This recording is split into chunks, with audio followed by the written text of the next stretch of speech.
I believe this is if we follow Jesus and His word becomes the lamp to our feet and a light to our path, I believe that Jesus will lead us towards a life of significance.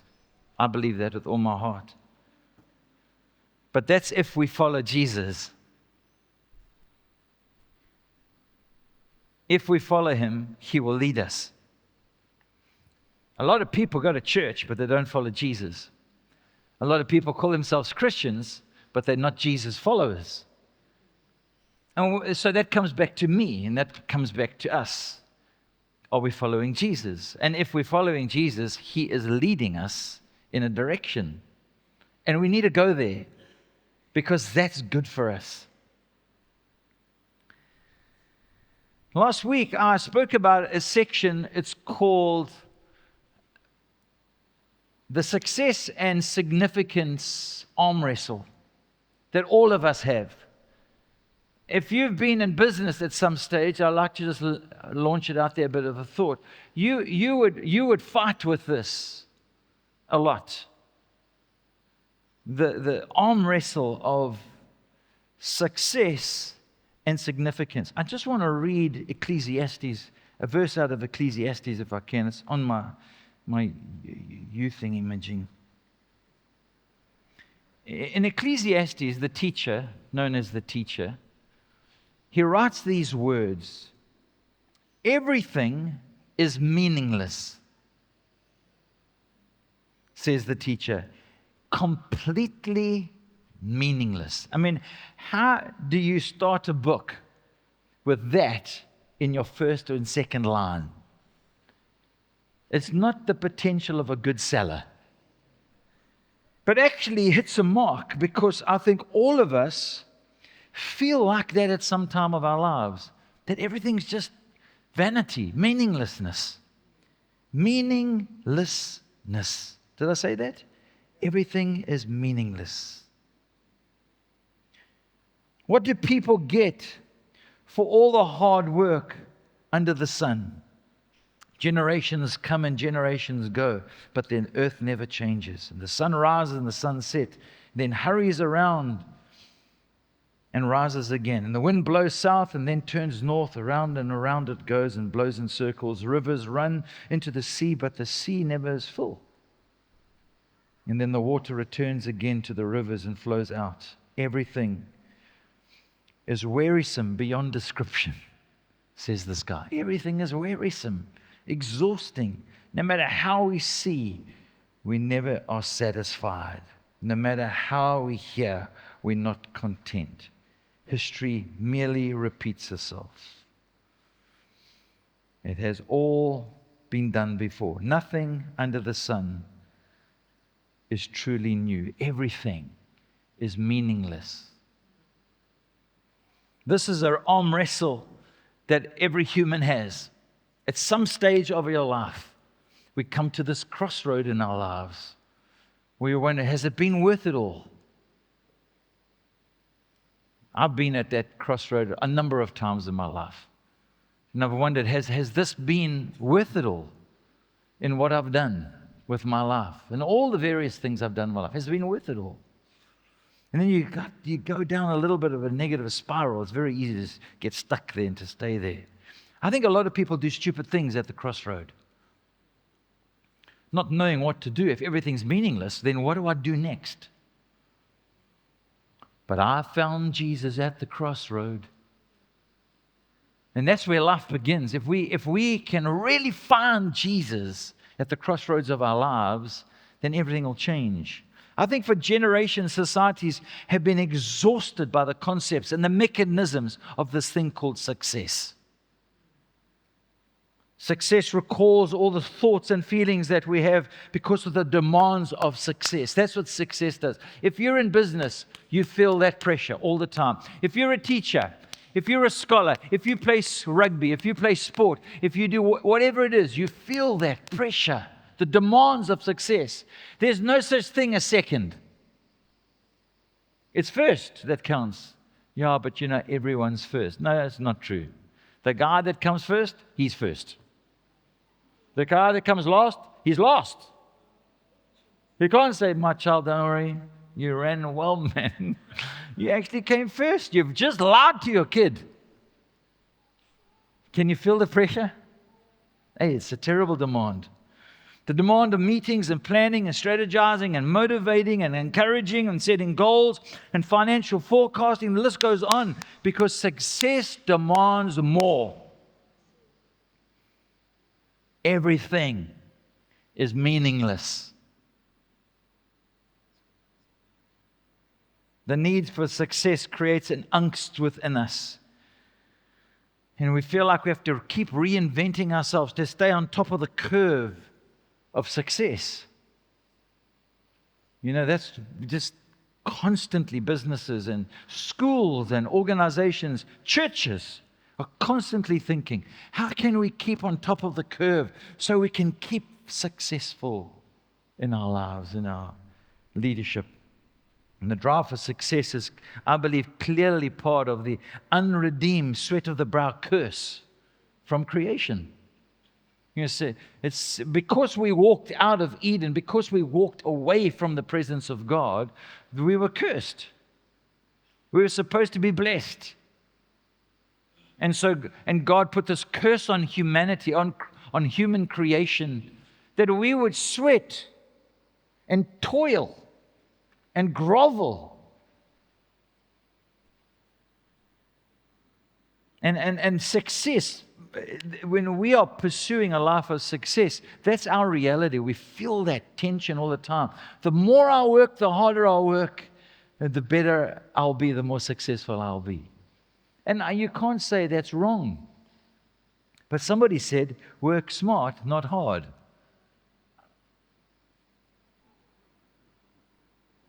I believe God has a better way for us. A better life for His children than to grovel and toil and sweat. A life that we feel like we have to keep up chasing the success of whatever we're trying to succeed in. I want to be the best dad. We want to be the best parents. So we're going to send them to the best school. We're going to make sure they get the best of the best, and they're going to be in the best sports team. Ooh. You know how hard it is to keep up with that. I'm going to support the best soccer team. I check all you Man Uniteds are very bragging wearing your shirts here today. Well, you played very well. I'm we're going to fire Slot. Sick of him.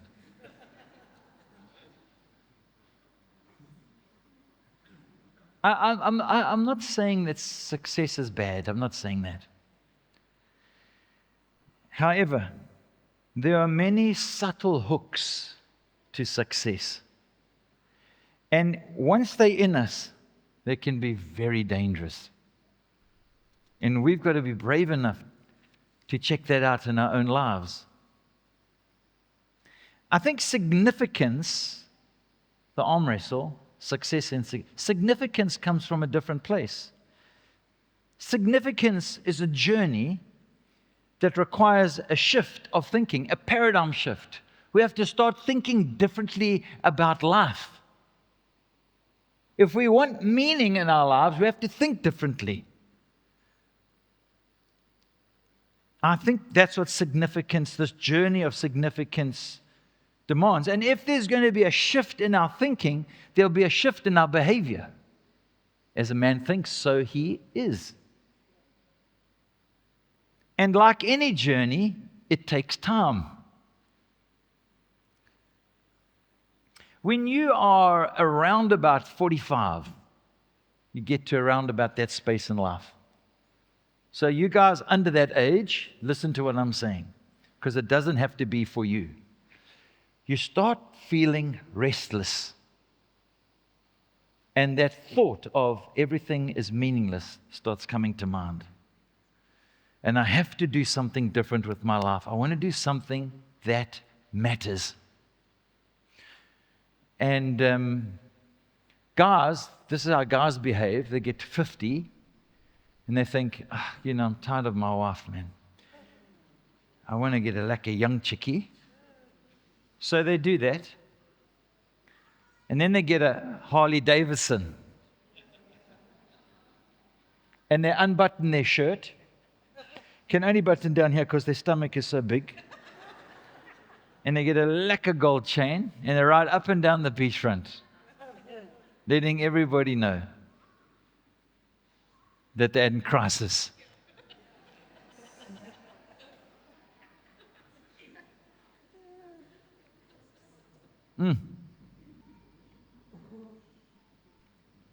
A significant life means living a life of meaning. It's discovering the opposite to what the teacher said in Ecclesiastes. I'm seeking the opposite of what he wants. I want a meaningful life. I want a life of importance. And I'm not saying that we're important. I'm not saying that. But the life we pursue is important. It matters. Pursuing this life of significance, I think it's got to come from the fact that we're created in the image of God. And we stand on this truth. I think it's a massive step towards a life of significance. You see, it's very seldom that we stop and think, who am I? Who am I? And if we don't go to the very essential question of who am I am created in the image of God. In His likeness, I am created. We're going to step on the wrong step. We're going to spend our lives trying to prove to ourselves in the world who I am. At some point, we've got to stop and go, I'm tired of that. I know who I am. I am created in the image of God. And it is good. In fact, God said, very good. Secondly, I would say on this journey of significance, it's knowing that we are loved. That I am loved. That's a big deal, guys. It's the biggest deal. Amongst young people, it's massive. Especially teenagers. Who loves me? I know as a teenager, I was going weird. My voice was weird. I got pimples, man. You know what I mean? I never got muscles. I just got skinny. You know what I mean? You get weird when you're a teenager. And at that point, you want to know, does anybody love me? That never changes our whole life. And here's a very important step for us in this journey of significance, is to know that we, regardless of being a teenager or being a young adult or an old toppy or a 50-year-old or a 40-year-old or 35-year-old, a single or married, doesn't matter, is to know this: I am loved by God. I'm loved by God. I think this is a huge step towards significance. Thirdly, I think it's important on this road, this journey of life of significance, is having an ecclesiastics view of life. That everything in life, actually, without God, is meaningless. It is vanity. And at some point we get there, we've got to realize that this is a very important moment in my life. Now, you might not get to 40 to get that. You might get at 18, 12. It doesn't really matter. You can avoid the midlife crisis by owning up to reality. That this world, this life actually can't offer me anything of substance. Fourthly, is realizing that we have been created on purpose for a purpose. Each of us. We're being created on purpose for a purpose. Like the psalmist said, 139 said, I am wonderfully and fearfully made. I am a beautiful thing. God has made me, and He's made me on purpose, and He's made me for a purpose. And the purpose He's made me for is His purpose. Why would God create you so magnificently for another purpose? He makes you on purpose for His purposes, because His will is good and pleasing. It's acceptable. It's something that we can easily participate in. Lastly, fifthly, on this journey of significance, we must have a desire to have a better life. There is a better life. And His name is Jesus Christ. He has a better way for us. He has a better life for us to live. And I think this is the game changer. The unfortunate thing about this revelation, that it often seems to come too late in people's lives. Sometimes at a funeral, when it's too late, actually, to experience the fullness of this better life that God has for us. And I don't think there's like a judgment on that. I don't think that at all. But how amazing would it be if we are younger and we realize this: I want a better life, and the better life I'm going to get is in Jesus Christ. And then from a young person right through, we experience the outworking of a better life through Christ Jesus. My dad died at 46. That's young, eh? I think I'm one of the oldest living Nicks and Jameses. I don't know. These folks all die early. And my dad became a Christian like 6 or 7 weeks just before he died. He gave his life to Jesus. It wasn't a very colorful moment. It wasn't very demonstrative. He just gave his life to Jesus. And then he struggled with his life. He was dying. Imagine if he gave his life to Jesus at 14 and he died at 46. It would have been an amazing life worth living. Correct? He would have seen and experienced the wonders of the better life that we all crave. Why am I saying this? You never know your final day. There's no guarantee here, guys. The big fat elephant can fall out of the sky and land on you.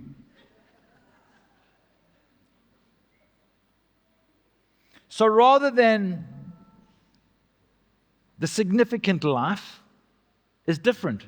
Rather than being driven by our untamed egos, where the need and drive for success comes from, with all its complexities and the drag we feel because of success, significance comes from a deeper place.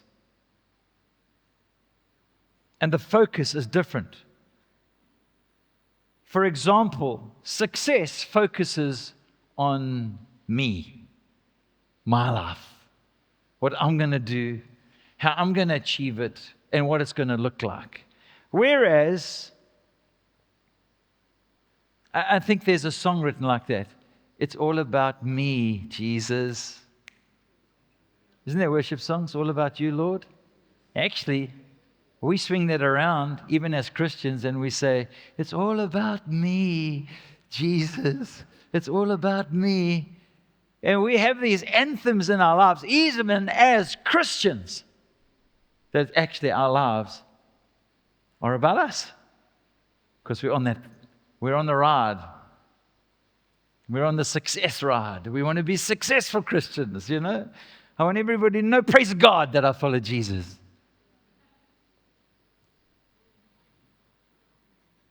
But significance focuses on serving others, not ourselves. It focuses on serving God. If you're a Jesus follower, Jesus Christ, serving Jesus Christ. So a significance life is inside out, with strong inner conviction, where character formation is more important than charisma, for example, where rest surpasses busy. Can you see the difference? Because you can't rest if you're on the success loop. It's not possible. Where you toil and sweat, you're desperate, you're just hoping, I can find 5 minutes of sleep under my desk or something. Never happens.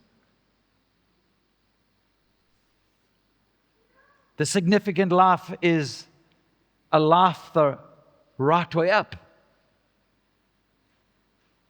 We increasingly become clearer about who we are and what is important, what's non-negotiable in our lives. You know what success does? Success doesn't care. You'll do anything to be successful.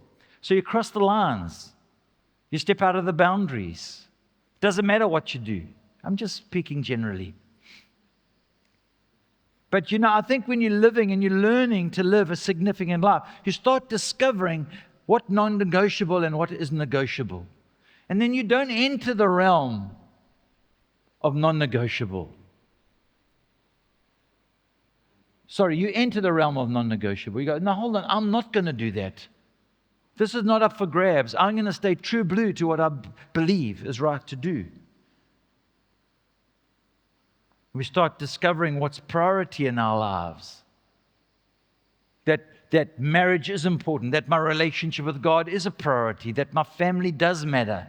My family matters on the success line. It matters because then we're like, I've got half an hour, I'm going to go and watch my lati. Hey, you better score a try, otherwise I'm wasting my time. You can see what goes on the side of a sport field, the weirdness. You can see the drive that's going on at a school. And so what is a priority in our lives? What are the priorities? Are we clear about that? Are we living significant lives? Are we aware of the things that are non-negotiable, the very important things in our lives? The things that matter most, the things that go to the top of the list, What's increasingly being pushed down and what increasingly is going to the top of the list of what's important in our lives? That's important for all of us to think about. And in my opinion, the life of significance is a centered life. A diagram is going to come up. I did this diagram not so long ago. And it talks about a centered life. It's helpful for you to sort of work what that's all about. And if a life of significance is a centered life, therefore, this life has no option but to pay attention to the center. What's at the center? You got to make the call. And in time, the center will deeply influence our self-life. Body, soul, mind, and spirit. It'll deeply, in time, it deeply will. So regardless of what's at the center, I'm going to just put Jesus at the center. If Jesus is at the center of our lives, He is at the center. We're following Him. He's leading us. He's going to lead us to this life of significance. What's going on in our lives with Jesus will influence our self-life, how we live, how our soul, the health of our soul, our bodies, our minds.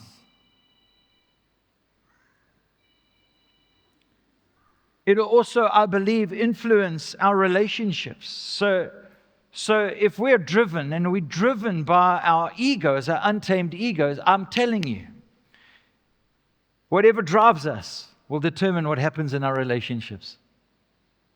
If Jesus is at the center of our lives and we're allowing Him to work in us deeply, what He's doing in us will be reflected in our relationships with one another. And the first thing that comes to mind is what Jesus said, this is my commandment to you, love one another. We'll work that out. We won't sideline that thing. That will become that becomes a priority in our marriage. I know there are moments where I can be grumpy. Sorry, babe. But actually, I can't allow grumpy to grow in me. Well, I'm tempted to, eh?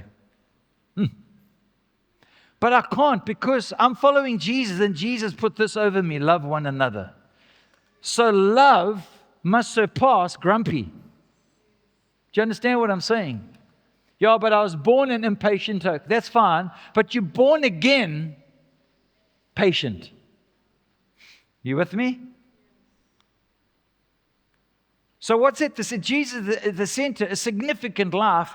It starts influencing our lives, starts influencing our resources, what we do with our resources. You know, you want to read a really good book, you're at 45, you want to read a good book, it's called Halftime by Bob Buford. Very good. Go buy it, read it, it's a great read.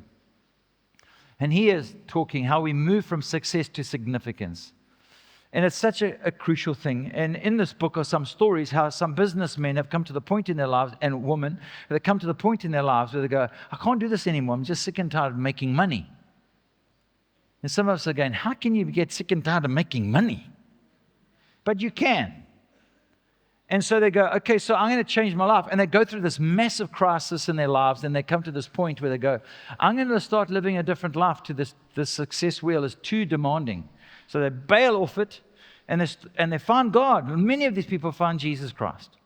Well, he finds them anyway. And they go, well, I'm not going to make all this money. I can make money. I'm just making anyway. These oaks are making money. It's making money while they're sleeping. You know what so many of these guys done and girls have done? They've just changed what they do with their life. They serve on MPOs, and they help ministries, and they put water in nations that don't have water, and they care for millions of kids who don't have school access, and they just change the direction of their lives. And you hear the testimony of their lives, they feel like doing that has changed everything. Listen to this, it changes the way they love their wives, how they treat their children, how they think of themselves. So I'm convinced that when we're on this journey over a period of time, the influence from the center makes our lives super significant and influences every area of our living.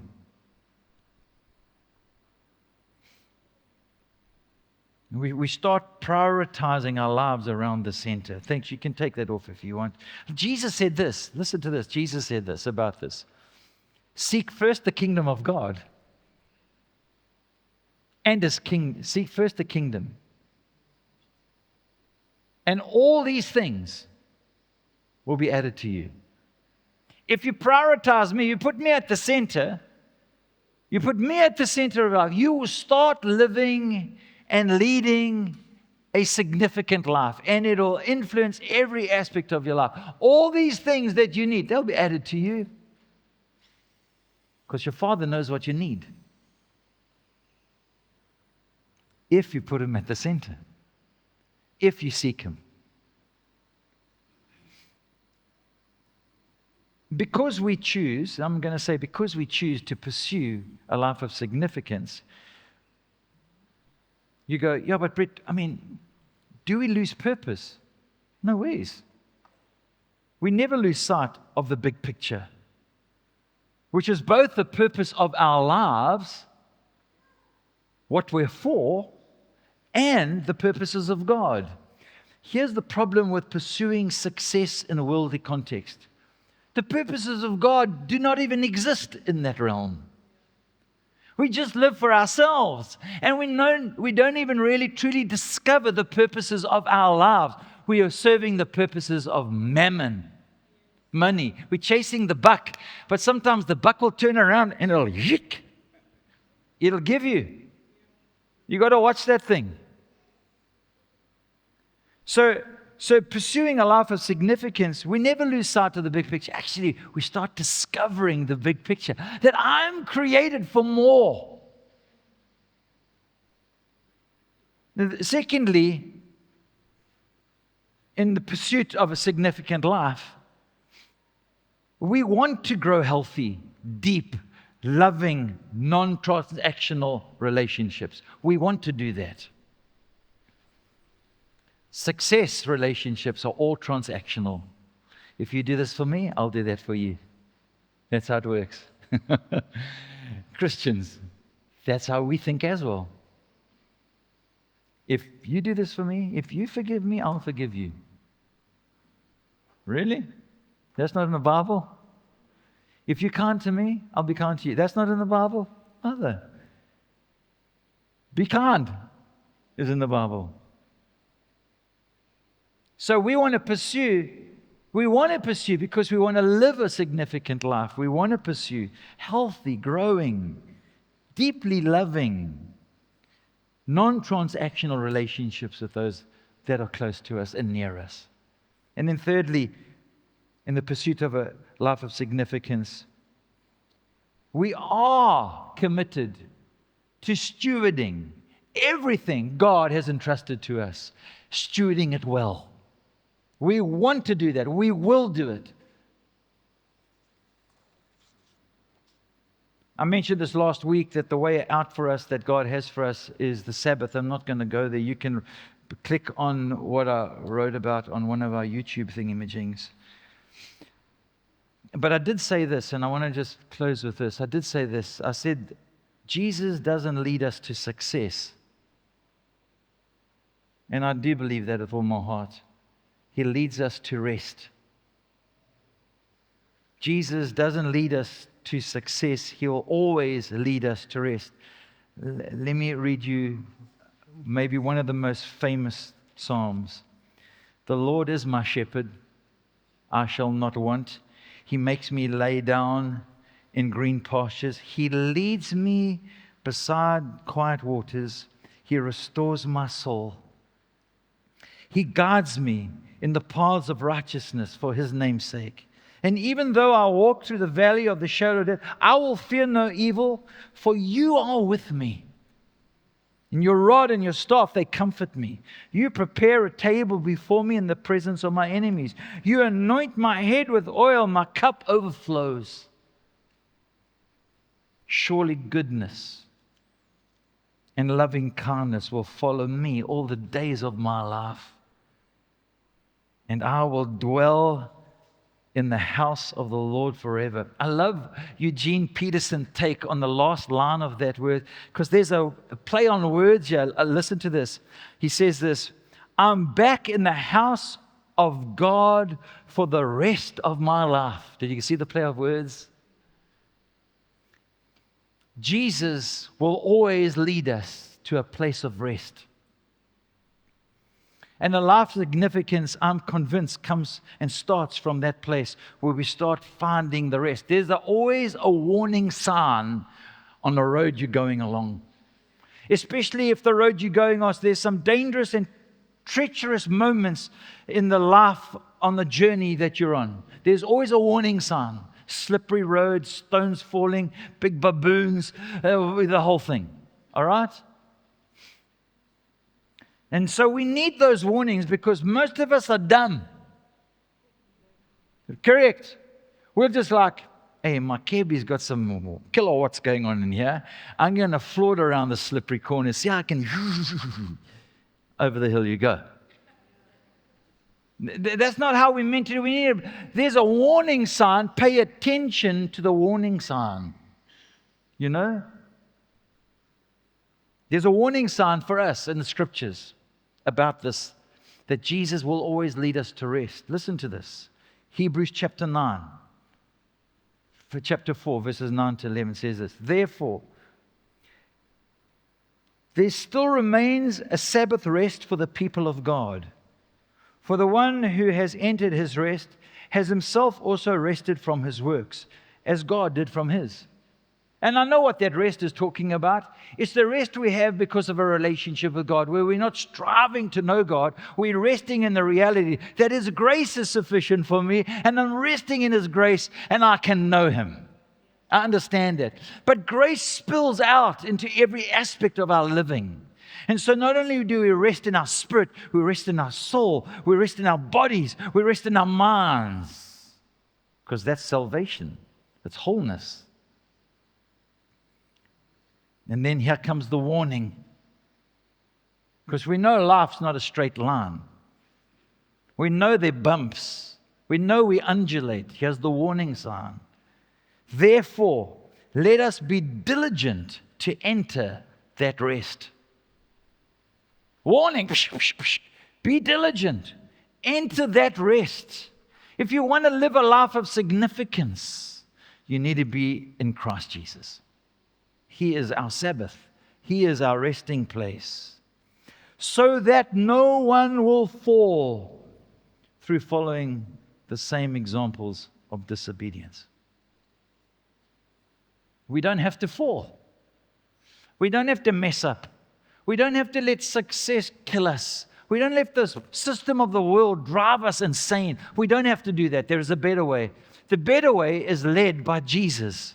He leads us like a good shepherd to a quiet place, to green pastures, where our soul rests, where we can discover who we are, and we can know that we're loved and we are created in His image.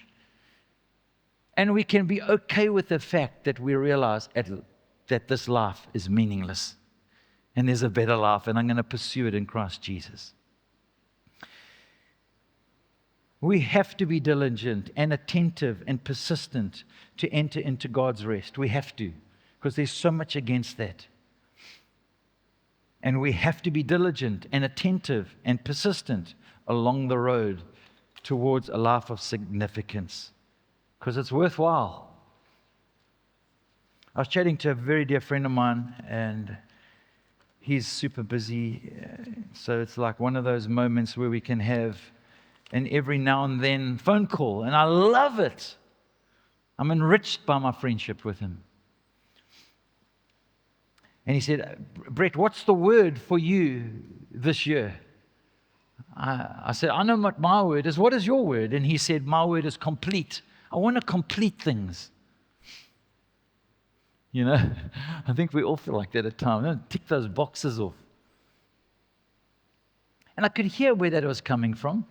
I could hear it coming from a place of exhaustion, a place of exhilaration, a place of, I need to draw a line in the sand. Maybe I don't have to do any more. I can just complete this task and I can start living my life well. And that was his goal in life, complete. Because when you complete, you can start something fresh. And he asked me what mine was. I said, to live a life of significance, that's my word over my life. And they said, oh, I want to bump you a note. So he might even watch this at some stage. So my bud, thank you for this poem. It's written by an 18th century priest, philosopher, writer called William Henry Channing. 1810 to 1880. Listen to his poem. He says, my symphony, to live content with small means, to seek elegance rather than luxury, and refinement rather than fashion, to be worthy, not respectable, and wealthy, not rich, to study hard, to think quietly, to talk gently, act frankly, to listen to the stars, the birds, babes, sages with open heart, to be all cheerfully, to do all bravely, wait occasion, hurry never. In a word, to let the spiritual, unbidden, and unconscious grow up through the common. And then he says, this is my symphony. William Henry Channing discovered a life of significance, and he found it in the person of Jesus Christ. And that's why he knew what his symphony was. My heart's desire is that today you could discover your symphony. Maybe start writing the symphony of your life. It's never too late to live the right way. In fact, the way that God has for us, it's never meant to be in a rush. Jesus called us to follow Him, to walk at His pace, not to run after Him. Walk with Jesus, and you'll discover the pace of God's grace, which is a major stepping stone in the life of significance.